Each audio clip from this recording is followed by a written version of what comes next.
Hi friends ಹಾಗೂ ಎಲ್ಲ ನನ್ನ ಕುಟುಂಬದವರೇ, ನಮಸ್ತೆ ಎಲ್ಲರಿಗೂ. ಹೇಗಿದ್ದೀರಾ ಎಲ್ಲರೂ? ನಾನಂತೂ ಸೂಪರ್ ಆಗಿದ್ದೀನಿ. ನಂತರ ನೀವು ಕೂಡ ಸೂಪರ್ ಆಗಿದ್ದೀರಿ, ಇರ್ತೀರಿ ಅನ್ನೋದೇ ನನ್ನ ಭಾವನೆ. ಏನು ಗೊತ್ತಾ, ಇವತ್ತು ನಂದು ಬೆಳಿಗ್ಗಿಂದ ಸಂಜೆವರೆಗೆ ಇದು ಡೈಲಿ ರುಟೀನ್ ತೋರಿಸೋಣ ನಿಮಗೆ. ಏನು ಎಲ್ಲ ಹೆಂಗಸರು ಮಾಡೋದಿದೆ ಕೆಲಸನೇ ಅಲ್ವಾ ಮನೆಯಲ್ಲಿ, ಅದನ್ನು ಪಟ ಪಟ ಪಟ ಪಟ ಅಂತ ನಾನು ಕ್ಲಿಪ್ಪಿಂಗ್ಸ್ ಒಂದಷ್ಟು ನಿಮಗೆ ಮಾಡಿಕೊಂಡು ತೋರಿಸ್ಬಿಡೋಣ ಅಂತ ಇವತ್ತು. ಬನ್ನಿ ನನ್ನ ಜೊತೆಗೆ. ನನ್ನ ಡೈಲಿ ರುಟೀನ್ ಹೇಗಿರುತ್ತೆ ಅದನ್ನು ನೀವು ನೋಡ್ಕೊಂಡು ಬರ್ಬೋದು. ಬನ್ನಿ. ಬೆಳಿಗ್ಗೆ ವಾಕಿಂಗ್ ಎಲ್ಲ ಮುಗಿಸಿ ಬಂದೆ. ಈಗ ತಿಂಡಿಗೆ ರೆಡಿ ಮಾಡ್ತಾ ಇದ್ದೀನಿ. ಊರಿಂದ ಮಾವಿನಕಾಯಿ ತಂದಿದ್ದೆ. ಮಾವಿನಕಾಯಿಯನ್ನು ಸಣ್ಣಗೆ ಹೆಚ್ಕೊಂಡು ಅದ್ರ ಜೊತೆಗೆ ತೆಂಗಿನಕಾಯಿ ಹಾಕಿ ಒಂದು ಒಳ್ಳೆ ಚಟ್ನಿ ಮಾಡೋಣ. ನಾನಿವತ್ತು ದಿಢೀರ್ ಇಡ್ಲಿ ಮಾಡ್ತಾ ಇದ್ದೀನಿ ಫ್ರೆಂಡ್ಸ್. ಅದಕ್ಕೆ ಮಾವಿನಕಾಯಿ, ತೆಂಗಿನಕಾಯಿ, ಹಸಿಮೆಣಸಿನಕಾಯಿ, ಆಮೇಲೆ ಸ್ವಲ್ಪ ಪುಟಾಣಿ, ಹಾಗೆ ಇಂಗು, ಉಪ್ಪು ಹಾಕಿ ರುಬ್ಬಿಬಿಟ್ಟು ಒಂದು ಖಾರವಾಗಿ ನೋಡಿ ಮಿಕ್ಸಿ ಜಾರಿಗೆಲ್ಲ ಹಾಕ್ಕೊಂಡೆ. ಸ್ವಲ್ಪ ಪುಟಾಣಿ ಹಾಕಿದೆ, ಇಂಗು ಹಾಕಿದೆ, ಉಪ್ಪು ಹಾಕಿದೆ. ಈಗ ಅದನ್ನು ಒಂದು ರುಬ್ಬಿ ಚಟ್ನಿ ಮಾಡಿದೆ ನೋಡಿ. ರುಚಿ ಖಾರ ಚಟ್ನಿ. ಅದಕ್ಕೊಂದು ಒಗ್ಗರಣೆ ಮಾಡ್ತೀನಿ. ಅಷ್ಟರೊಳಗೆ ಇಡ್ಲಿ ಬೇಯಕ್ಕಿಡ್ತೀನಿ. ಇಡ್ಲಿ ಸ್ಟ್ಯಾಂಡಿಗೆ ಇಡ್ಲಿ ನೀರು ಹಾಕಿಬಿಟ್ಟು ಇಟ್ಟು, ಆ ಇಡ್ಲಿ ಸ್ಟ್ಯಾಂಡ್ಗಳಿಗೆ ನೋಡಿ ದಿಢೀರ್ ಇಡ್ಲಿಯ ನಾನು ಮಾಡೋದು ಹೇಗೆ ಅಂತ ವಿಡಿಯೋ ಹಾಕಿದ್ದೀನಿ. ಅದರ ಲಿಂಕ್ ಹಾಕಿರ್ತೀನಿ ಎಂಡಲ್ಲಿ. ಅದನ್ನು ನೀವು ನೋಡ್ಕೊಂಡು ಬನ್ನಿ. ಆವಾಗಷ್ಟೇ 10 ನಿಮಿಷದ ಮೊದಲು ಕಲಸಿ ಇಟ್ಟೆ. ಈಗ ಅದನ್ನು ನಾನು ಬೇಯಕ್ಕಿಟ್ಟೆ. ಇಡ್ಲಿ ಬೇಯಕ್ಕಿಟ್ಟು 10ರಿಂದ 12 ನಿಮಿಷ ಬೇಯಬೇಕಲ್ವಾ. ಆ ಟೈಮಲ್ಲಿ ಚಟ್ನಿಗೊಂದು ಎಣ್ಣೆ ಇಟ್ಟು, ಒಗ್ಗರಣೆ ಸೌಟಲ್ಲಿ ಎಣ್ಣೆ ಹಾಕಿ, ಉದ್ದಿನಬೇಳೆ ಹಾಕಿ, ಸಾಸಿವೆ, ಜೀರಿಗೆ ಚಟಪಟ ಆಗೋ ಹಾಗೆ ಹಾಕಿ, ಕರಿಬೇವಿದ್ರೂ ಹಾಕ್ಬೋದು. ಕರಿಬೇವು ಇರಲಿಲ್ಲ ನನ್ನ ಹತ್ರ, ಹಾಕಲಿಲ್ಲ. ಇಂಗು ನಾನು ರುಬ್ಬುವಾಗಲೇ ಹಾಕಿದ್ದೀನಿ. ಈಗ ಇಡ್ಲಿ ಬೇಯಿತು. ಇಡ್ಲಿನ ತೆಗೆದು ನಾನು ಸ್ವಲ್ಪ ಫಾಸ್ಟಾಗಿ ತೋರಿಸ್ತಾ ಇದ್ದೀನಿ. ಯಾಕಂದರೆ ಫುಲ್ ತೋರಿಸ್ತಾ ಕೂತ್ರೆ ತುಂಬ ಟೈಮ್ ಆಗುತ್ತಲ್ಲ. ಫುಲ್ ರುಟೀನ್ ತೋರಿಸ್ಬೇಕಲ್ವ. ನೋಡಿ, ಒಂದು ನೀರು ಇಟ್ಕೊಂಡು ಒಂದು ಬೌಲಲ್ಲಿ ಒಂದು ಸಣ್ಣ ಸ್ಪೂನನ್ನು ನೀರಲ್ಲಿ ಅದ್ದಿಬಿಟ್ಟು ಇಡ್ಲಿ ತೆಗೆದ್ರೆ ಇಡ್ಲಿ ತುಂಬ ನೀಟಾಗಿ ಬರುತ್ತೆ. ಅದೊಂದು ಟಿಪ್ಪಣಿ ಎಲ್ರಿಗೂ ಗೊತ್ತಿರಲಿ ಅಂತ ತೋರಿಸಿಬಿಟ್ಟು ಇಡ್ಲಿ ತೆಗೆದು ನೋಡಿ, ಬಿಸಿ ಸಾಫ್ಟ್ ಇಡ್ಲಿ ಮಾವಿನಕಾಯಿ ಚಟ್ನಿ ಜೊತೆ. ನನಗೀಗ ವಾಯ್ಸ್ ಓವರ್ ಕೊಡುವಾಗಲೂ ಬಾಯಲ್ಲಿ ನೀರು ಬರುತ್ತೆ, ಅಷ್ಟು ಚೆನ್ನಾಗಿರುತ್ತೆ. ಚಟ್ನಿ ಹಾಕಿ ಈಗ ತಿಂಡಿ ತಿಂದು, ನಾನು ತಿಂಡಿ ಆದ ನಂತರ ನಮಗೆ ಬಿಸಿ ಕಾಫಿ ಬೇಕೇ ಬೇಕು ಫ್ರೆಂಡ್ಸ್. ತಿಂಡಿ ಆಯಿತು, ಕಾಫಿ ಮಾಡ್ತಾಯಿದ್ದೀನಿ. ಡಿಕಾಕ್ಷನ್ ಹಾಕಿ ಕಾಫಿ ಮಾಡಿ ಬಿಸಿ ಕಾಫಿ ಕುಡಿದು ಬಿಟ್ಟರೆ ಸ್ವರ್ಗಕ್ಕೆ 3 ಗೇಣು ಫ್ರೆಂಡ್ಸ್. ಒಳ್ಳೆ ರಿಲ್ಯಾಕ್ಸೇಷನ್ ಸಿಗುತ್ತೆ ನೋಡಿ. ಸ್ವಲ್ಪ ಸಕ್ಕರೆ ಹಾಕಿರ್ತೀನಿ ನಾನು ಕಾಫಿಗೆ, ಜಾಸ್ತಿ ಸಕ್ಕರೆ ಹಾಕೋದಿಲ್ಲ. ಹಾಗೆ ಯಜಮಾನರಿಗೆ ನನಗೆ ಕಾಫಿ ತೊಗೊಂಡು ಆರಾಮಾಗಿ ಕೂತ್ಕೊಂಡು ಇಬ್ಬರು ತಿಂಡಿ ತಿಂದ್ವಿ. ಈಗ ಇಬ್ಬರು ಆರಾಮ ಕಾಫಿ ಕುಡಿದು ಶುರು ಮಾಮೂಲಿ ಕೆಲಸಗಳಿರುತ್ತಲ್ಲ, ಮನೆ ಕೆಲಸ. ಈಗ ನಾನು ಮನೆಯನ್ನೆಲ್ಲ ಕ್ಲೀನಾಗಿ ಗುಡಿಸ್ಕೊಳ್ತಾ ಇದ್ದೀನಿ. ಪಟ ನಮ್ಮನೆ ಕೆಲಸ ನಾವೇ ಮಾಡಿಕೊಂಡ್ರೆ ಸಮಾಧಾನ ಅಲ್ವಾ. ನಾನು ಯಾವತ್ತೂ ಕೆಲಸದವ್ರನ್ನ ಹಾಕ್ಕೊಳ್ಳಿಲ್ಲ. ನನ್ನಷ್ಟಕ್ಕೆ ನಾನು ಎಲ್ಲ ಕೆಲಸಗಳನ್ನು ಮಾಡ್ಕೊಂಡು ಹೋಗ್ತೀನಿ. ಬೇಕಾದಷ್ಟು ಟೈಮ್ ಇರುತ್ತೆ, ಏನೂ ಪ್ರಾಬ್ಲಮ್ ಇಲ್ಲ ಅಲ್ವಾ. ನೋಡಿ, ಪಟ ಅಂತ ಮನೆಯೆಲ್ಲ ಗುಡಿಸಿ ಆಮೇಲೆ ಮನೆಯನ್ನೆಲ್ಲ ಮಾಪಲ್ಲಿ ಒರೆಸ್ಕೊಂಡು ಹೋಗ್ತೀನಿ. ವಾರದಲ್ಲಿ 1-2 ದಿನ ಕೈಯಲ್ಲೂ ಒರೆಸ್ತೀನಿ. ಉಳಿದ ದಿವಸ ಮಾಪಲ್ಲೇ ಒರೆಸ್ಕೊಂಡು ಹೋಗಿಬಿಡ್ತೀನಿ. ಎಷ್ಟಾದರೂ ಧೂಳು ಇದ್ದೇ ಇರುತ್ತೆ ಫ್ರೆಂಡ್ಸ್. ಇರೋದಿಬ್ಬರೇ ಆದರೂ ಧೂಳಂತೂ ಬರುತ್ತೆ ನೋಡಿ. ಆಮೇಲೆ ಮಾಪಲ್ಲಿ ಪೂರ್ತಿ ಮನೆ ಕ್ಲೀನ್ ಮಾಡಿ ಆಮೇಲೆ ನಾನು ಸ್ನಾನ ಮಾಡೋದು. ಯಾಕಂದರೆ ಮೈ ಎಲ್ಲ ಬೆವರು ಹೋಗಿರುತ್ತಲ್ವಾ.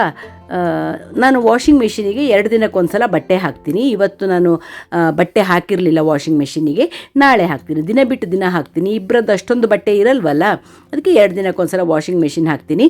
ಮನೆಯೆಲ್ಲ ಕ್ಲೀನ್ ಮಾಡಿ ಸೀದಾ ನಾನು ಸ್ನಾನಕ್ಕೆ ಹೋಗಿಬಿಡ್ತೀನಿ. ಸ್ನಾನ ಮಾಡಿ ಬಂದು ಮಧ್ಯಾಹ್ನದ ಅಡುಗೆ ತಯಾರಿ ಮಾಡ್ತೀನಿ. ನೋಡಿ, ಸ್ನಾನಕ್ಕೆ ಹೊರಟೆ ನಾನು. ಬಾಲ್ಕನಿಂದ ಬಟ್ಟೆ ತೊಗೊಂಡು ಸೀದಾ ಸ್ನಾನ ಮುಗಿಸಿ ಬಂದು, ಆಮೇಲೆ ದೇವರಿಗೆಲ್ಲ ಕೈ ಮುಗಿದು ತಲೆ ಬಾಚಿಕೊಂಡು ಸ್ನಾನ ಮುಗಿಸಿ ಬಂದೆ. ಹಾಗೆಯೇ ಬಂದು ದೇವರಿಗೆ ನಮಸ್ಕಾರ ಮಾಡಿ ಆಮೇಲೆ ತಲೆ ಬಾಚಿಕೊಂಡು ನಾನು ಒಂದು ಕಾಡಿಗೆ ಹಚ್ಕೊಳ್ತೀನಿ. ನಂದು ಡೈಲಿ ರುಟೀನ್ ಅಂದರೆ, ನಾನು ಯಾವತ್ತು ಫ್ರೆಂಡ್ಸ್ ಇವತ್ತುವರೆಗೆ ನನ್ನ ಮುಖಕ್ಕೆ ಯಾವ ಕ್ರೀಮು ತಾಗಿಸ್ಲಿಲ್ಲ. ಅಯ್ಯೋ, ಆ ಎಣ್ಣೆ ಹಚ್ಚಿದರೆ ಮುಖ ಶೈನಿಂಗ್ ಬರುತ್ತೆ, ಈ ಎಣ್ಣೆ ಹಚ್ಚಿದರೆ ಹಾಗಾಗತ್ತೆ, ಬಿಳಿ ಆಯಿತು, ಅದೆಲ್ಲ ಸಾಧ್ಯನೇ ಇಲ್ಲ ಫ್ರೆಂಡ್ಸ್. ನಂಬ್ತಾರಲ್ವ ಜನರು, ಏನೂ ಇಲ್ಲ. ಯಾವ ಚರ್ಮ ತೊಗೊಂಡು ಹುಟ್ಟಿರ್ತೀವೋ ನಾವು, ಅದೇ ಇರುತ್ತೆ ಬೇಕಾದವ್ರ. ಕೆಲವು ಚರ್ಮಕ್ಕೆ ನರಿಷ್ಮೆಂಟ್ ಬೇಕಾಗ್ಬೋದು. ನಾನು ಯಾವತ್ತೂ ಏನೂ ಹಚ್ಕೊಳ್ಳಿಲ್ಲ. 55 ವರ್ಷ ನನಗೀಗ. ನೋಡಿ ಏನಾಗಿದೆ ಅಲ್ವಾ, ಸ್ಕಿನ್ ಚೆನ್ನಾಗೇ ಇದೆ. ತಲೆ ಬಾಚಿಕೊಂಡು ಕಣ್ಣಿಗೊಂದು ಕಾಡಿಗೆ ಹಚ್ಕೊಳ್ತೀನಿ, ಬಿಂದಿ ಹಚ್ಕೊಳ್ತೀನಿ. ಎಲ್ಲಾದರೂ ಹೊರಗಡೆ ಹೋಗುವಾಗ ಲೈಟಾಗಿ ಲಿಪ್ಸ್ಟಿಕ್ ಹಚ್ಕೊಳ್ತೀನಿ. ಅಷ್ಟು ಬಿಟ್ಟರೆ ಏನೂ ಹಚ್ಚೋದಿಲ್ಲ. ನಂದು ಮುಂಚಿಂದನೂ 55 ವರ್ಷವೂ ಅದೇ ಮಾಡಿರೋದು. ತಲೆ ಬಾಚಿಕೊಂಡೆ ನೋಡಿ, ಕಾಡಿಗೆ ಹಚ್ಕೊಳ್ತಾ ಇದ್ದೀನಿ. ಹಚ್ಕೊಂಡು ಈಗ ಸೀದಾ ಅಡುಗೆ ಮನೆಗೆ ರೈಟ್ ಅಂತ ಹೋದೆ. ಬೆಳಿಗ್ಗೆನೇ ಕ್ಯಾಬೇಜನ್ನು ಹಾಗೆ ನೀರಲ್ಲಿ ವಾಶ್ ಮಾಡಿ ಇಟ್ಟಿದ್ದೆ. ಈಗ ಹೆಚ್ಚಿಬಿಟ್ಟು ನಾನು ಚಂದ ಮಾಡಿ ಒಂದು 2-3 ಸಲ ತೊಳೆದು ಆಮೇಲೆ ಉಪ್ಪು ನೀರಲ್ಲಿ ಸ್ವಲ್ಪ ಹೊತ್ತು ಇಟ್ಟಿರ್ತೀನಿ ನಾನು. ಆಮೇಲೆ ಚಂದ ವಾಶ್ ಮಾಡಿ ಪಲ್ಯ ಮಾಡ್ತೀನಿ. ಅಷ್ಟು ಸಲ ತೊಳೆದಿದ್ದು ತೋರ್ಸೋಕ್ಕಾಗೋದಿಲ್ಲ, 1-2 ಸಲ ತೊಳೆದಿದ್ದನ್ನು ನಿಮಗೆ ನಾನು ವಿಡಿಯೋದಲ್ಲಿ ತೋರಿಸ್ತೀನಿ. 4-5 ಸಲ ತೊಳೆದೆ ಅಂತ ಅದಷ್ಟೊತ್ತು ತೋರಿಸ್ತಾ ಕೂರಕ್ಕಾಗತ್ತಾ? ಇಲ್ವಲ್ಲ. ಹಾಗಾಗಿ ಕ್ಯಾಬೇಜನ್ನು ಹೆಚ್ಚಿ ಕ್ಯಾಬೇಜ್ ಪಲ್ಯ ಮಾಡ್ತೀನಿ. ಆ ಟೈಮಲ್ಲಿ ನಾನು ಸಾರು ಮಾಡಿ ಇಟ್ಟಿದ್ದೀನಿ. ಈಗ ಅಲ್ಲಿ ಸಾರು ಕುದೀತು, ಈಗ ಜಸ್ಟ್ ನಾನು ಅದನ್ನು ಆಫ್ ಮಾಡಿದ್ದೆ. ಅದನ್ನು ತೋರಿಸ್ತೀನಿ ನಿಮಗೆ. ಇವತ್ತು ನಂದು ಮಧ್ಯಾಹ್ನಕ್ಕೆ ಸಾರು, ಪಲ್ಯ, ಆಮೇಲೆ ಬೆಳಿಗ್ಗೆ ಇಡ್ಲಿಗೆ ಮಾಡಿದ ಚಟ್ನಿ ಇದೆಯಲ್ವಾ, ಚಟ್ನಿ, ಅನ್ನ, ಮೊಸರು. ಸಲಾಡ್ ಅಂತೂ ನಾವು ದಿನ ಒಂದೇ ಸೌತೆಕಾಯಿ, ಮೂಲಂಗಿ, ಸೌತೆಕಾಯಿ, ಕ್ಯಾರೆಟ್ ಹೀಗೆ ತಿಂತೀವಿ ನೋಡಿ. ಒಗ್ಗರಣೆ ಬಾಣಲೆಗಿಟ್ಟು ಎಣ್ಣೆ ಇಟ್ಟು ಉದ್ದಿನಬೇಳೆ ಹಾಕಿದೆ, ಆಮೇಲೆ ಸಾಸಿವೆ ಹಾಕಿದೆ, ಜೀರಿಗೆ ಹಾಕಿದೆ. ಚಟಪಟ ಅನ್ನುವಾಗ ಕರಿಬೇವು ತರಿಸಿದ್ದೆ ಯಜಮಾನ್ರ ಕೈಯಲ್ಲಿ, ಕರಿಬೇವು ಹಾಕಿದೆ. ಅದರಲ್ಲಿ ಸ್ವಲ್ಪ ಒಗ್ಗರಣೆ ತೆಗೆದು 2 in 1 ಆ ಒಗ್ಗರಣೆನೇ ಸ್ವಲ್ಪ ತೆಗೆದು ಆ ಕಡೆ ಸಾರಿಗೆ ಹಾಕಿಬಿಟ್ಟೆ. ಮುಗ್ದೋಯ್ತಲ್ವಾ, ಪುನಃ ಒಗ್ಗರಣೆ ಕೊಡೋ ಕೆಲಸ ಇಲ್ಲ. ಈಗ ಕ್ಯಾಬೇಜನ್ನು ಹಸಿಮೆಣಸಿನ್ಕಾಯಿ ಹಾಕಿ ಅದನ್ನು ಸ್ವಲ್ಪ ಬಾಡಿಸ್ಕೊಂಡು ಆಮೇಲೆ ಕ್ಯಾಬೇಜ್ ಹಾಕಿ ಸ್ವಲ್ಪ ನೀರು ಹಾಕಿ, ಕ್ಯಾಬೇಜ್ ಸ್ವಲ್ಪ ಬೇಯೋಕ್ಕೆ ಟೈಮ್ ಬೇಕಲ್ವಾ, ಅಷ್ಟೊತ್ತಿಗೆ ನಾನು ನಿಮಗೆ ಅನ್ನಕ್ಕೆ ಇಟ್ಕೊಳ್ತೀನಿ. ಎಲ್ಲ ಕೆಲಸನೂ ಮುಗಿಸ್ತೀನಿ. ನೀರು ಹಾಕಿ ಅದಕ್ಕೆ ನಾನು ಅರಿಶಿನ ಪುಡಿ ಹಾಕಿದೆ, ರುಚಿಗೆ ಬೇಕಾದಷ್ಟು ಉಪ್ಪು ಹಾಕಿದೆ, ಸ್ವಲ್ಪ ಬೆಲ್ಲ ಹಾಕಿದೆ. ಆಮೇಲೆ ವಾಟೆ ಹುಳಿ ಪುಡಿ ಅಂತ, ಇದನ್ನು ನಾವು ಹುಳಿ ಬದಲು ಹಾಕ್ತೀವಿ. ನಾನು ಅದನ್ನು ಊರಿಂದ ತಂದಿದ್ದೆ. ಆ ವಾಟೆ ಹುಳಿ ಪುಡಿ ಹಾಕಿದೆ ನಾನು. ಹಾಕಿಬಿಟ್ಟು ಮಿಕ್ಸ್ ಮಾಡಿ ಅದನ್ನು ಮುಚ್ಚಿ ಇಟ್ಟು ಬೇಯಕ್ಕಿಡೋಣ. ಪಲ್ಯ ಕ್ಯಾಬೇಜ್ ಬೇಯೋಕ್ಕೆ ಸ್ವಲ್ಪ ಟೈಮ್ ಬೇಕಾಗತ್ತಲ್ವಾ, ಹಾಗಾಗಿ ಎಲ್ಲನೂ ಹಾಕಿದೆ, ಮಿಕ್ಸ್ ಮಾಡಿ ಬೇಯಕ್ಕಿಟ್ಟೆ. ಈ ಕಡೆ ನಿಮಗೆ ಸಾರು ತೋರಿಸ್ತೀನಿ ನೋಡಿ. ಸೂಪರಾಗಿರೋ ಸಾರು ರೆಡಿ. ಈಗ ನಾನು ಮುಂದೆ ನಿಮಗೆ ಸಾರಿನ ಪೌಡ್ರ್ ಹೇಗೆ ಮಾಡಿ ನಂದು ರುಚಿ ಗರಂ ಆಹಾ ಏನು ಟೇಸ್ಟಿ ಸಾರು ಎಲ್ಲರೂ ಬಂದವರು ಹೇಳ್ತಾರೆ. ನಾನು ನಿಮಗೂ ಸಾರಿನ ಪುಡಿ ತೋರಿಸ್ಕೊಡ್ತೀನಿ. ಆ ಕಡೆ ನಾನು ಕುಕ್ಕರಿಗೆ ಅಕ್ಕಿ ಹಾಕಿ ಅದನ್ನು ಚಂದ ಮಾಡಿ 3-4 ಸಲ ನಾನು ವಾಶ್ ಮಾಡ್ತೀನಿ. ನಿಮ್ಗೆ 1-2 ಸಲ ತೋರಿಸ್ತೀನಿ ನಾನು. ಚೆನ್ನಾಗಿ ವಾಶ್ ಮಾಡಿ ಆಮೇಲೆ ನೀರಿಟ್ಟು ಅನ್ನಕ್ಕಿಡ್ತೀನಿ ಕುಕ್ಕರು. ಎಲ್ಲ ಒಟ್ಟೊಟ್ಟಿಗೆ ಮಲ್ಟಿ ಟಾಸ್ಕಿಂಗ್ ಇರಬೇಕಲ್ವ ಫ್ರೆಂಡ್ಸ್. ಪಟ ಪಟ ಪಟ ಪಟ ಅಡುಗೆ ಮಾಡೋಕ್ಕೆ ಎಷ್ಟೊತ್ತು ರೀ, ಅಡುಗೆ ಮಾಡೋಕ್ಕೆ ಟೈಮೇ ಬೇಡ, ಬೇರೆ ಕೆಲಸಕ್ಕೆ ಟೈಮ್ ಬೇಕಾಗೋದು. ಪಾತ್ರೆ ತೊಳಿ, ಮನೆ ಕ್ಲೀನ್ ಮಾಡು, ಬಟ್ಟೆ ಒಣಗಿಸು, ತೆಗಿ, ಮಡ್ಚಿಡು, ಪಾತ್ರೆ ಜೋಡಿಸು, ಇದಕ್ಕೆ ಟೈಮ್ ಬೇಕಾಗೋದಲ್ವಾ. ಈ ಕಡೆ ಅನ್ನಕ್ಕೂ ಕುಕ್ಕರ್ ಇಟ್ಬಿಟ್ಟೆ. ಮಧ್ಯ ಪಲ್ಯನ ಆಯ್ತಾ ಅಂತ ನೋಡ್ಕೊಳ್ತಾ ಇರ್ತೀನಿ. ಕೊತ್ತಂಬರಿ ಸೊಪ್ಪು ಕಟ್ ಮಾಡಿ ಸಾರಿಗೂ ಹಾಕಿದೆ, ಸ್ವಲ್ಪ ಪಲ್ಯಕ್ಕೂ ಆ್ಯಡ್ ಮಾಡಿ ಬಿಡ್ತೀನಿ. ಹೀಗೆ ಮಧ್ಯಾಹ್ನದ ಅಡುಗೆನೂ ರೆಡಿ. ನಾನು ಒಂದೊಂದು ದಿವಸ ನೋಡಿ ಪಲ್ಯದ ಪೌಡ್ರ್ ಮಾಡಿ ಇಟ್ಕೊಂಡಿರ್ತೀನಿ, ಅದನ್ನು ಪಲ್ಯಕ್ಕೆ ನಾನು ಸೇರಿಸಿದೆ. ಇನ್ನೊಂದು ಸ್ವಲ್ಪ ಬೆಂದರೆ ಅದು ರೆಡಿ ಆಗುತ್ತೆ ನೋಡಿ. ಅಷ್ಟೊತ್ತಿಗೆ ಅಡುಗೆ ಮನೆ ಎಲ್ಲ ಕ್ಲೀನ್ ಮಾಡಿಕೊಂಡು ಎಲ್ಲ ಒಂದು ರೌಂಡ್ ಕೆಲಸ ಮುಗೀತಂದರೆ ಎಷ್ಟು ಖುಷಿ ಇರುತ್ತಲ್ವ. ಎಲ್ಲ ಒಟ್ಟೊಟ್ಟಿಗೆ ಮಾಡ್ಕೊಂಡು ಬಿಡಬೇಕು. ಹಾಗೆ ನಾನು ಒಂದು ದಿವಸ ರಾಗಿ ಮುದ್ದೆ ಮಾಡ್ತೀನಿ, ಒಂದು ದಿವಸ ಜೋಳದ ರೊಟ್ಟಿ ಮಾಡ್ತೀನಿ. ಇವತ್ತು ಏನೂ ಮಾಡಲಿಲ್ಲ, ಜೊತೆಗೆ ಅನ್ನನೂ ಮಾಡ್ತೇನೆ. ಇವತ್ತು ಅನ್ನ, ಸಾರು, ಪಲ್ಯ, ಚಟ್ನಿ, ಸಲಾಡು, ಮೊಸರು, ಇದು ನಮ್ಮ ಮಧ್ಯಾಹ್ನದ ಊಟ. ನಿಮಗೂ ತೋರಿಸ್ತೀನಿ ಮಧ್ಯಾಹ್ನದ ಹೊತ್ತಿಗೂ ನೋಡಿ. ಅಡುಗೆ ಮನೆ ಎಲ್ಲ ಒಂದು ರೌಂಡ್ ಕ್ಲೀನ್ ಆಯಿತು, ಎಲ್ಲ ತೊಳೆದಿಟ್ಟು ಕೈಯೆಲ್ಲ ವಾಶ್ ಮಾಡಿಕೊಂಡು ನಾನು ಒಂದು ಸಲದ್ದು ಈಗ ಪಲ್ಯ ಆಗ್ತಾ ಬಂತ ಅಂತ ನೋಡಿದೆ. ಪಲ್ಯ ಹಂಗೆ ಆಗ್ತಾ ಇದೆ, ಮುಗೀತು, ಬೇಯಿತು ಅಂತ ಅನ್ನಿಸ್ತು. ಇನ್ನು ನಿಧಾನಕ್ಕೆ ಬಾಯಾರಿಕೆನೂ ಆಗಿತ್ತು. 1 ಗ್ಲಾಸ್ ನೀರು ಗಟ ಗಟ ಗಟ ಗಟ ಅಂತ ಕುಡಿದೆ. ಆಮೇಲೆ ಇದೆಯಲ್ಲ ಪಲ್ಯ ಬೇಯಿತು, ಪಲ್ಯ ಆಫ್ ಮಾಡಿದೆ. ಆ ಕಡೆ ಸಾರು ರೆಡಿ, ಈ ಕಡೆ ಪಲ್ಯ ರೆಡಿ. ಆ ಕಡೆ ಕುಕ್ಕರು ಕೂಗ್ತು, ಕುಕ್ಕರು ಆಫ್ ಮಾಡಿದೆ. ಅನ್ನನೂ ರೆಡಿ. ಇನ್ನು ಊಟ ಟೈಮಿಗೆ ಊಟ ಮಾಡಿದರೆ ಆಯಿತು ಅಷ್ಟೇ. ಆವಾಗ ನಾನು ನಿಮ್ಗೆ ನೋಡಿ ಸಿಗ್ತೀನಿ. ಈಗ ಊಟ ಟೈಮ್ ಹತ್ತಿರ ಬರ್ತಾ ಇದೆ. ಅದಕ್ಕೆ ನಾನೀಗೇನು ಮಾಡಿದೆ, ಗ್ರೇಪ್ಸ್ ಬೇರೆ ತುಂಬ ತಂದಿದ್ವಿ ಫ್ರೆಂಡ್ಸ್. ಅದನ್ನು 4 ಸಲ ನಾನು ನೀರಲ್ಲಿ ತೊಳೆದೆ. ಈಗ ನಾನು ಉಪ್ಪು ಹಾಕಿದೆ ಅದಕ್ಕೆ. ಆಮೇಲೆ ಸ್ವಲ್ಪ ಕುದಿ ನೀರು, ತಣ್ಣಗೆ ನೀರು 2 ವಾರ್ಮ್ ವಾಟರ್ ಹಾಕಿ ಸ್ವಲ್ಪ ಹೊತ್ತು ಮುಚ್ಚಿ ಇಡ್ತೀನಿ ನಾನು. ಆವಾಗ ಉಪ್ಪು ಹಾಕೋದ್ರಿಂದ ದ್ರಾಕ್ಷಿಯಲ್ಲಿರುವಂತಹ ಸ್ವಲ್ಪ ಕೆಮಿಕಲ್ಲು ಅದೆಲ್ಲ ಸ್ಪ್ರೇ ಮಾಡಿರ್ತಾರಲ್ವ, ಅದೆಲ್ಲ ಸ್ವಲ್ಪ ಕಡಿಮೆ ಆಗುತ್ತೆ, ಮತ್ತು ಥ್ರೋಟ್ ಇನ್ಫೆಕ್ಷನು ಹೆಚ್ಚು ಆಗಲ್ಲ ಅಂತ ಉಪ್ಪಲ್ಲಿ ಚೆನ್ನಾಗಿ ತೊಳೆದು ನಾನು ಆಮೇಲೆ ಅದನ್ನು ಫ್ರಿಜ್ಜಲ್ಲಿ ಇಟ್ಕೊಳ್ತೀನಿ. ಆ ಟೈಮಲ್ಲಿ ಊಟಕ್ಕೆ ಸೌತೆಕಾಯಿ ಮತ್ತು ಮೂಲಂಗಿನ ತೊಳೆದು ಕಟ್ ಮಾಡಿ, ಸಿಪ್ಪೆ ತೆಗೆದು ಕಟ್ ಮಾಡಿ ನಾನು ಊಟಕ್ಕೆ ರೆಡಿ ಮಾಡ್ಕೊಳ್ತಾ ಇದ್ದೇನೆ. ಇದೆಲ್ಲ ಇರಬೇಕಲ್ವ, ಸೈಡ್ ತರಕಾರಿಗಳನ್ನು ಚೆನ್ನಾಗಿ ತಿನ್ನಬೇಕು. ನಾವು ತರಕಾರಿ ತುಂಬ ಯೂಸ್ ಮಾಡ್ತೇವೆ ಫ್ರೆಂಡ್ಸ್, ತುಂಬ ತರಕಾರಿ ತಿಂತೇವೆ ನಾವು. ಪಲ್ಯನೂ ತುಂಬ ತಿಂತೇವೆ. ಸಲಾಡ್ಗಳನ್ನು ಏನಾದರೂ 2 ತರಕಾರಿ ಇರಲೇಬೇಕು. ಸೌತೆಕಾಯಿ, ಮೂಲಂಗಿ, ಸೌತೆಕಾಯಿ, ಕ್ಯಾರೆಟು, ಈ ಥರ ಒಂದೊಂದು ದಿನ ಬೀಟ್ರೂಟು, ಹೀಗೆ ಒಟ್ಟು ನಮಗೆ ಊಟದ ಜೊತೆಗೆ ಹಸಿ ತರಕಾರಿ ಅಂತೂ ಬೇಕೇ ಬೇಕು ಫ್ರೆಂಡ್ಸ್. ನೀವು ಹಸಿ ತರಕಾರಿ ತಿಂತೀರಾ? ಆರೋಗ್ಯಕ್ಕೆ ಒಳ್ಳೇದಲ್ವಾ? ನೀವು ತಿನ್ನೋಕೆ ಅಭ್ಯಾಸ ಮಾಡ್ಕೊಳ್ಳಿ. ಬೆಳಗ್ಗಿಂದ ನಾನು ಏನೇನು ಕೆಲಸ ಮಾಡಿದೆ ಅಂತ ನೋಡಿದ್ರಿ ಅಲ್ವಾ? ಏನೂ ಮಾಡಲಿಲ್ಲ. ತಿಂಡಿ ಮಾಡಿದೆ, ಮನೆ ಕ್ಲೀನ್ ಮಾಡಿದೆ, ಅಡುಗೆ ಮಾಡಿದೆ. ಈಗ ಗಂಟೆ ತೋರಿಸ್ತೀನಿ ನಿಮಗೆ.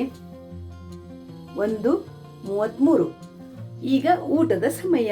ಈಗ ಊಟಕ್ಕೆ ನಾನೆಲ್ಲ ತಗೊಂಡೋಗಿ ರೆಡಿ ಮಾಡ್ತೀನಿ. ಆಮೇಲೆ ಸಿಗ್ತೀನಿ ನಾನು. ಊಟಕ್ಕೆ ಎಲ್ಲ ಡೈನಿಂಗ್ ಟೇಬಲ್ ಮೇಲೆ ತಗೊಂಡು ಹೋಗಿ ಒಂದ್ಸಲ ಜೋಡಿಸಿ ಇಟ್ಕೊಂಡ್ಬಿಟ್ರೆ ಆರಾಮ ಇಬ್ರು ಕೂತು ಊಟ ಮಾಡ್ತೀವಿ. ಉಪ್ಪು ನೀರು ಹಾಕಿ ತೊಳೆದು 3-4 ಸಲ ಸಾದಾ ನೀರಲ್ಲಿ ತೊಳೆದ್ನಲ್ಲ, ಆಮೇಲೆ ಬಿಸಿ ನೀರು ಹಾಕಿ ಉಪ್ಪು ಹಾಕಿ ಒಂದು 10 ನಿಮಿಷ ಇಟ್ಟೆ. ಆಮೇಲೆ ಚಂದ ಮಾಡಿ ವಾಶ್ ಮಾಡಿ ಇದು ನಾನು ಗ್ರೇಪ್ಸ್ ಫ್ರಿಜ್ಜಲ್ಲಿ ಇಡ್ತೀನಿ. ಸಂಜೆ ಹೊತ್ತು ತಣ್ಣಗೆ ತಿನ್ನಕ್ಕೆ ತುಂಬ ಚೆನ್ನಾಗಿರುತ್ತಲ್ವಾ? ಬನ್ನಿ ಇದನ್ನು ಇಟ್ಟು ಊಟ ಮಾಡ್ತೀನಿ ನಾನು. ಅಡುಗೆ ಮಾಡ್ತಾ ತೋರಿಸಿದ್ನಲ್ಲ ಫ್ರೆಂಡ್ಸ್, ಇವತ್ತು ಕ್ಯಾಬೇಜ್ ಪಲ್ಯ, ರಸಮ್, ಸಲಾಡ್, ಆಮೇಲೆ ಬೆಳಿಗ್ಗೆ ನಾನು ಇಡ್ಲಿಗೆ ಮಾಡಿದ ಚಟ್ನಿ ಇದೆಯಲ್ಲ, ಮಾವಿನಕಾಯಿ ಚಟ್ನಿ, ತುಂಬ ಚೆನ್ನಾಗಿರುತ್ತೆ ಅದು ಊಟಕ್ಕೆ. ಅದು ಮೊಸರು. ಇಷ್ಟೇ ನಮ್ಮದು ಊಟ. ನಾನು ನಿನ್ನೆ ರಾಗಿ ಮುದ್ದೆ ಮಾಡಿದ್ದೆ. ಒಂದಿನ ಮುದ್ದೆ, ಒಂದು ದಿವಸ ಜೋಳದ ರೊಟ್ಟಿ ಆ ಥರ ಮಾಡ್ತೀನಿ. ಇವತ್ತು ಆ ಥರದ್ದು ಏನೂ ಮಾಡಲಿಲ್ಲ. ಇವತ್ತು ಅನ್ನ, ಸಾರು, ಪಲ್ಯ, ಚಟ್ನಿ, ಮೊಸರು, ಇದೇ ನಮ್ಮ ಊಟ. ಊಟ ಮಾಡೋಣ ಬನ್ನಿ. ಹಾಗಿದ್ರೆ ನನ್ನ ಜೊತೆ ನೀವು ಊಟಕ್ಕೆ ಬನ್ನಿ. ಮಾತಾಡಿಕೊಂಡು ಇಬ್ಬರು ಆರಾಮದಲ್ಲಿ ಊಟ ಮುಗಿಸೋ ದಿನ ಇರೋದೇ ಇಬ್ಬರಲ್ವಾ? ಊಟ ಮಾಡಿ ಆಮೇಲೆ ಏನಿದ್ರು ಮಧ್ಯಾಹ್ನ ಬೇರೆ ನನ್ನ ಕೆಲಸಗಳನ್ನು ನಾನು ಮಾಡ್ತಿರ್ತೀನಿ. ನನ್ನ ಯಜಮಾನರು ಅವರ ಶೇರ್ ಮಾರ್ಕೆಟು ಅದು ಇದು ಅಂತ ಅವರು ಬ್ಯುಸಿ ಇರ್ತಾರೆ. ಹಾಗೆ ನೋಡಿ ಫ್ರೆಂಡ್ಸ್, ಊಟ ಮಾಡಿದೆ. ಊಟ ಮಾಡಿದ ನಂತರ ತಿನ್ಬಾರ್ದು, ಫ್ಯಾಟು ಅಪರೂಪಕ್ಕೆ ಒಂದು ಸಲ ತಿಂದರೆ ನೋ ಪ್ರಾಬ್ಲಮ್ ಅಲ್ವಾ? ನಂಗೆ ತುಂಬ ಐಸ್ ಕ್ರೀಮ್ ಅಂದರೆ ಮುಂಚಿಂದನೂ ಪ್ರಾಣ ಫ್ರೆಂಡ್ಸ್. ಆದರೆ ಗಾಲ್ ಬ್ಯಾಡರ್ ಸರ್ಜರಿ ಆದ ನಂತರ ಐಸ್ ಕ್ರೀಮ್ ಎಲ್ಲ ತಿನ್ನಲೇಬಾರ್ದು ಅಂದಿದ್ದಾರೆ. ಬಟ್ ನನಗೆ ಬಿಡೋಕ್ಕಾಗಲ್ಲ, ನಾನು ತಿಂತಾನೆ ಇರ್ತೀನಿ. ಆಯಿತಾ? ಏನಾಗಲ್ಲ ಅಂತ ತಿಂತಾ ಇರ್ತೀನಿ ಮಧ್ಯೆ, ಏನು ತೊಂದರೆ ಇಲ್ಲ. ನೋಡಿ, ನನಗೆ ಇದಕ್ಕೆ ಸಪರೇಟ್ ಸ್ಪೇಸ್ ಇರುತ್ತೆ ನನ್ನ ಹೊಟ್ಟೆಯಲ್ಲಿ ಐಸ್ ಕ್ರೀಮಿಗೆ. ನಿಮಗೂ ನಂತರನೇನ ಐಸ್ ಕ್ರೀಮ್ ತಿಂದು ಸ್ವಲ್ಪ ಎಡಿಟಿಂಗ್ ಕೆಲಸ ಎಲ್ಲ ಇದೆ, ಇದೆಲ್ಲ ಮಾಡಿ ಸಂಜೆ ಸಿಗ್ತೀನಿ. ಸಂಜೆ ಇನ್ನೇನಿಲ್ಲ, ಅದು ಟೀ ಕುಡಿಯೋದು, ಸ್ವಲ್ಪ ಕತ್ಲಾಗ್ತಾ ವಾಕಿಂಗ್ ಮಾಡೋದು, ಚೆನ್ನಾಗಿ ರಾತ್ರಿ ಲೈಟಾಗಿ ಊಟ ಮಾಡೋದು, ಮಲಗೋದು, ಇಷ್ಟೇ ಕೆಲಸ ಅದಕ್ಕೆ ನನಗೆ ದಿನ ನನ್ನ ರುಟೀನ್ ತೋರಿಸೋಣ. ತುಂಬ ದಿನ ಆಗಿತ್ತು ನಾನು ಡೈಲಿ ರುಟೀನ್ ತೋರಿಸ್ತಾ ಇರಲಿಲ್ಲ. ಅಂದರೆ ಮ್ಯೂಸಿಕ್ ಕ್ಲಾಸ್ ಇದ್ದರೆ ಸಂಜೆ ಮ್ಯೂಸಿಕ್ ಕ್ಲಾಸ್ ಇರ್ತಾ ಇತ್ತು. 3 months, March, April, May music class exam time ಅಲ್ವಾ? ಮಕ್ಕಳು ಬರಲ್ಲ ಅಂತ ಹೇಳಿದ್ರು ಅಂತ 3 ತಿಂಗಳು ಮಕ್ಕಳಿಗೆ ರಜೆ ಕೊಟ್ಬಿಟ್ಟಿದ್ದೀನಿ. ಮ್ಯೂಸಿಕ್ ಕ್ಲಾಸು ಇಲ್ಲ, ಸಂಜೆ ಫ್ರೀ ಅದಕ್ಕೆ ನನಗೀಗ. ಇಲ್ಲಾಂದ್ರೆ ವಾರ ಇಡೀ ಸಂಜೆ ಮ್ಯೂಸಿಕ್ ಕ್ಲಾಸ್ ಇರುತ್ತೆ. ಆಮೇಲೆ ವಾಕಿಂಗ್ ಹೋಗಿ ಬಂದು ಊಟ ಮಾಡಿ ಮಕ್ಕಳಿಗೆಲ್ಲ ಫೋನಲ್ಲಿ ಮಾತಾಡಿ, ಮೊಮ್ಮಕ್ಕಳೊಟ್ಟಿಗೆ ಎಲ್ಲ ಮಾತಾಡಿ ಮಲ್ಕೊಂಡ್ಬಿಡ್ತೀನಿ. ಈಗ ಮ್ಯೂಸಿಕ್ ಕ್ಲಾಸ್ ಇಲ್ಲ. ಮಧ್ಯಾಹ್ನ ಸ್ವಲ್ಪ ಎಡಿಟಿಂಗ್ ಎಲ್ಲ ಮಾಡಿ, ಬಿಸಿಲು ಬೇರೆ ಅಲ್ವಾ, ಟೀ ಕುಡಿದು ಬಿಸಿಲೆಲ್ಲ ಕಡಿಮೆ ಆದ್ಮೇಲೆ ವಾಕಿಂಗ್ ಮಾಡಿ ಲೈಟಾಗಿ ಊಟ ಮಾಡಿ ಜೋ ಮಾಡಿ ಬಿಟ್ರೆ ನನ್ನ ಇವತ್ತಿನ ದಿನ ಮುಗಿದು ಬಿಡ್ತು. ಡೈಲಿ ಅಷ್ಟೇ ಅಲ್ವಾ? ಅದಕ್ಕೆ ನನ್ನ ರುಟೀನ್ ನಿಮಗೆ ಫುಲ್ ತೋರಿಸೋಣ ಅಂತ ನಾನು ಇಷ್ಟೊತ್ತು ಬೆಳಿಗ್ಗಿಂದ ವಿಡಿಯೋ ಮಾಡಿದೆ. ಸಂಜೆ ತೋರ್ಸಕ್ಕೆ ಏನಿಲ್ಲ, ನೋಡೋಣ. ಸಾಧ್ಯ ಆದ್ರೆ ತೋರಿಸ್ತೀನಿ, ಇಲ್ಲ ಅಂದ್ರೆ ಇಲ್ಲಿಗೆ ಎಂಡ್ ಮಾಡ್ತೀನಿ ನಾನು. ಆದಿತಾ? ಆಮೇಲೆ ಸಂಜೆಯ ಸಂಜೆ ಟೀ ಕುಡ್ದು ಸ್ವಲ್ಪ ರಿಲ್ಯಾಕ್ಸ್ ಮಾಡಿ ಆಮೇಲೆ ವಾಕಿಂಗು ಅಥವಾ ಎಕ್ಸರ್ಸೈಸ್. ನೋಡಿ ಫ್ರೆಂಡ್ಸ್, ಸಂಜೆ ವಾತಾವರಣ ಹೇಗಿದೆ ನೋಡಿ ನೀವು ಒಂದ್ಸರ್ತಿ. ಫ್ರೆಂಡ್ಸ್, ಸಂಜೆಯ ವಾಕಿಂಗ್ ನಡೀತಾ ಇದೆ ನಂದು. ಸಂಜೆ ವಾಕಿಂಗ್ ಮಾಡಿ ಮನೆಗೆ ಹೋಗಿ ಲೈಟಾಗಿ ಊಟ ಮಾಡಿ ಇವತ್ತಿನ ಡ್ಯೂಟಿ ಅಲ್ಲಿಗೆ ಮುಗಿಯುತ್ತೆ. ನಿಮ್ಗದನ್ನು ತೋರಿಸೋಣ ಅಂತ ನಾನು ಇವತ್ತು ವಾಕಿಂಗ್ ಇದು ಮಾಡ್ತಾ ಇದ್ದೀನಿ ಅಷ್ಟೇ. ಬೆಳಿಗ್ಗೆನೂ ವಾಕಿಂಗ್ ಮಾಡಿದ್ದೆ, ಬಟ್ ಬೆಳಿಗ್ಗೆದು ವಿಡಿಯೋ ಮಾಡೋಕ್ಕೆ ಮರ್ತೋಗಿತ್ತು ನನಗೆ. ಅಂದರೆ ಆಮೇಲೆ ನಾನು ನನ್ನ ಡೈಲಿ ರುಟೀನ್ ತೋರಿಸೋಣ ಅಂತ ಯೋಚನೆ ಮಾಡಿದೆ. ಹಾಗಾಗಿ ಬೆಳಿಗಿನ ವಾಕಿಂಗು ವಿಡಿಯೋ ಇಲ್ಲ. ಈಗ ಸಂಜೆ ವಾಕಿಂಗಿದು ವಿಡಿಯೋ ನಿಮಗೆ ತೋರಿಸ್ತೀನಿ. ನಮ್ಮ ಕ್ಯಾಂಪಸ್ಸಲ್ಲಿ ಎಷ್ಟು ಚೆನ್ನಾಗಿರುತ್ತೆ ಗೊತ್ತಾ ವಾಕ್ ಮಾಡೋಕ್ಕೆ, ಸೂಪರಾಗಿರುತ್ತೆ. ಒಳ್ಳೆ ರಾಜಪಥ ಇದ್ದಂಗಿದೆ. ನಿಮಗೆ ತೋರಿಸ್ತಾ ನಾನು ವಾಕ್ ಮಾಡ್ತಾಯಿದ್ದೀನಿ. ನಾನು ಮುಂದೆ ನಿಮಗೆ ಕಲರ್ ಬೋಗನ್ವಿಲ್ಲ ಗಿಡ ಇದೆಯಲ್ಲ, ಕಲರ್ ಹೂಗಳನ್ನು ತೋರಿಸ್ತೀನಿ ಈಗ ನಾನು ನಿಮಗೆ. ಬನ್ನಿ. 1:15 ಗಂಟೆ ನಾವು ದಿನಾ ಸಂಜೆ ವಾಕಿಂಗ್ ಮಾಡ್ತೀವಿ ಫ್ರೆಂಡ್ಸ್. ಬೇಸಿಗೆ ಶುರುವಾಯ್ತಲ್ವ ಫ್ರೆಂಡ್ಸ್, ಹಾಗಾಗಿ ಬಾಡ್ತಾ ಇದೆ ನೋಡಿ. ಪಿಂಕ್ ಕಲರ್ ಬೋಗನ್ವಿಲ್ಲ, ತುಂಬ ಕಲರ್ಸ್ ಇದೆ ಬೋಗನ್ವಿಲ್ಲದಲ್ಲಿ. ಎಷ್ಟೊಂದು ಕಲರ್ಸ್ ಇದೆ ಗೊತ್ತಾ? ನೋಡಿ, ಇದು ಲೈಟ್ ಪಿಂಕ್ ಇದೆ, ಇಲ್ಲಿ ಆರೆಂಜ್ ಶೇಡಲ್ಲಿದೆ, ಇದು ಪರ್ಪಲ್ ನೋಡಿ, ಪರ್ಪಲ್ ಕಲರ್ಲಿದೆ. ಕತ್ಲೆ ಇದೆ, ಇಲ್ಲಿ ಕಾಣ್ತಿಲ್ಲ ನಿಮಗೆ. ಪರ್ಪಲ್ ಕಲರಲ್ಲಿದೆ. ಇದು ಬೆಳಕಲ್ಲಿ ತುಂಬ ಚೆನ್ನಾಗಿ ಕಾಣುತ್ತೆ ಫ್ರೆಂಡ್ಸ್. ಈಗ ಕತ್ಲೆ ಇದೆಯಲ್ಲ, ಫುಲ್ ವೈಟ್ ಬೋಗನ್ವಿಲ್ಲ ಇದೆ ಇಲ್ಲಿ, ತುಂಬ ಚೆನ್ನಾಗಿ ಕಾಣುತ್ತೆ ಇದು. ಈಗ ಕತ್ಲೆಯಲ್ಲಿ ನಾನು ತೋರಿಸ್ತಾ ಇದ್ದೀನಲ್ಲ, ನಿಮ್ಗೆ ಕಾಣ್ತಾ ಇಲ್ಲ, ಅದಕ್ಕೆ ವೈಟ್ ಇದು. ಈ ಥರ ತುಂಬ ಕಲರಲ್ಲಿ ಬೋಗನ್ವಿಲ್ಲ ಗಿಡಗಳು ಉದ್ದಕ್ಕೂ ಹಾಕಿದ್ದಾರೆ ನಮ್ಮ ಕ್ಯಾಂಪಸ್ಸಲ್ಲಿ. ತುಂಬ ಚೆನ್ನಾಗಿರುತ್ತೆ ನೋಡೋಕ್ಕೆ. ನೋಡಿ, ಇದು ಫುಲ್ ವೈಟ್ ಇದೆ, ಕ್ಲೀನ್ ಕತ್ಲೆ ಅಲ್ವಾ, ಕಾಣ್ತಾ ಇಲ್ಲ ಕರೆಕ್ಟಾಗಿ ನಿಮಗೆ. ನೋಡಿ, ಆರೆಂಜು, ಪಿಂಕು, ನೋಡಿ ಲೈಟ್ ಇದ್ದಲ್ಲಿ ಚೆನ್ನಾಗಿ ಕಾಣುತ್ತೆ. ನೋಡಿ, ಪಿಂಕು, ತುಂಬ ತುಂಬ ವೆರೈಟಿ ಇದೆ. ಮುಂದ್ಗಡೆನೂ ಅಷ್ಟೇ, ಈ ಕಡೆನೂ ತೋರಿಸ್ತೀನಿ ನಾನು ನಿಮಗೆ.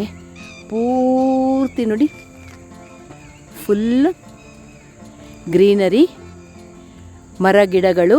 ಹಾಗೂ ನೋಡಿ, ರಾಜಬೀದಿಯೊಳಗಿಂದ ಕಸ್ತೂರಿ ರಂಗ ತೇಜನೇರಿ ಮೆರೆದು ಬಂದ. ನೋಡಿ, ರಾಜಬೀದಿ ಇದ್ದಂಗಿದೆ ಅಲ್ವಾ, ಅದನ್ನೇ ನಿಮಗೆ ತೋರಿಸೋಣ ಅಂತ ಅಷ್ಟೇ. ಎಷ್ಟು ಕಲರ್ಫುಲ್ಲಾಗಿ ಹೂಗಳೆಲ್ಲ ಅರಳಿ ನಿಂತಿದೆ ನೋಡಿ ಫ್ರೆಂಡ್ಸ್. ಹಾಗೆ ನೇಚರ್ ಅಂದರೆ ಹಾಗೆ ಅಲ್ವಾ, ನಮ್ಮ ಕ್ಯಾಂಪಸ್ಸಿನ ದೃಶ್ಯ ನೋಡಿ. ನನ್ನ ವಾಕಿಂಗು, ಸ್ಪೀಡ್ ವಾಕಿಂಗ್ ನಡೀತಾ ಇದೆ. ನಾನು ಫಾಸ್ಟ್ ಫಾರ್ವರ್ಡು ಮಾಡಿದ್ದೀನಿ. ಅದನ್ನು ನಿಮಗೆ ವಾಕಿಂಗ್ ಮುಗಿಸಿ ಮನೆಗೆ ಹೋಗಿ ಸಿಗ್ತೀನಿ. ವಾಕಿಂಗ್ ಮುಗಿಸಿ ಬಂದು ಫ್ರೆಶ್ ಆದೆ. ಇನ್ನು ಲೈಟಾಗಿ ಸ್ವಲ್ಪ ಪಲ್ಯ, ಮಧ್ಯಾಹ್ನದ್ದೇ ಅಡುಗೆ ಫ್ರೆಂಡ್ಸ್. ಒಂದು ಇಷ್ಟು ರಸಮ್, ಅನ್ನ ಊಟ ಮಾಡಿ, ಒಂದು ಸ್ವಲ್ಪ ಮಜ್ಜಿಗೆ ಕುಡಿದು, ಮಕ್ಕಳ ಹತ್ರ ಎಲ್ಲ ವೀಡಿಯೋ ಕಾಲ್ ಮಾಡಿ ಮಾತಾಡಿ, ಆಮೇಲೆ ಜೋಜೋ ಮಾಡಿ ಬಿಟ್ಟರೆ ಇವತ್ತಿನ ದಿನ ಖುಷಿ ಖುಷಿಲಿ ಚಂದದಲ್ಲಿ ಮುಗ್ದೋಗತ್ತೆ. ಇನ್ನು ನಾಳೆ ಬೆಳಿಗ್ಗೆ ಫ್ರೆಶ್ ಆಗಿ ಎದುರಾಯಿತು. ಹಾಗೆ ಡೈಲಿ ರುಟೀನ್ ಏನಿರುತ್ತೆ ಅಂತ ನಿಮಗೂ ತೋರಿಸೋಣ ಅಂತ ನಾನಿವತ್ತು ಈ ವಿಡಿಯೋ ಮಾಡಿದೆ. ಶ್ಯಾಮಲಾ ವ್ಲಾಗ್ಸ್ ಇಷ್ಟ ಆಯಿತು ಅಂದರೆ ಏನು ಮಾಡಬೇಕು? ಒಂದು ಲೈಕ್ ಮಾಡಿ, ಶೇರ್ ಮಾಡಿ, ಸಬ್ಸ್ಕ್ರೈಬ್ ಮಾಡಿ. ಒಂದಷ್ಟು ನಿಮ್ಮ ಫ್ರೆಂಡ್ಸಿಗೆಲ್ಲ ನನ್ನ ವಿಡಿಯೋಗಳನ್ನು ನೋಡೋಕ್ಕೆ ಹೇಳಿ. ನಾನು ಒಳ್ಳೊಳ್ಳೆ ಕಂಟೆಂಟ್ ಕೊಡ್ತಾ ಇರ್ತೀನಿ, ನಿಮಗೆ ಇನ್ಫಾರ್ಮೇಟಿವ್ ಆಗಿರೋ ವಿಡಿಯೋಗಳನ್ನೇ ಕೊಡ್ತೀನಿ. ಹಾಗಾಗಿ ನನ್ನ ವಿಡಿಯೋಗಳನ್ನು ನೋಡ್ತಾ ಇರಿ ಅಂತ ಹೇಳ್ತಾ ಸಿಗೋಣ ಮುಂದಿನ ವಿಡಿಯೋದಲ್ಲಿ. ಬಾಯ್ ಎಲ್ಲರಿಗೂ, ನಮಸ್ತೆ.